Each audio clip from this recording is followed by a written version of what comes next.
Hello everyone, today I'm going to give you a quick walkthrough about the Redhill Valley Trail. Beginning at the top of the Niagara Escarpment Mud Street, adjacent to Kings Forest Park, the Redhill Valley Recreational Trail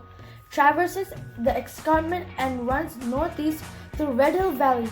and to its end at Brampton Street, south of Queen Elizabeth Highway and Lake Ontario. The trail is approximately 10.5 kilometers long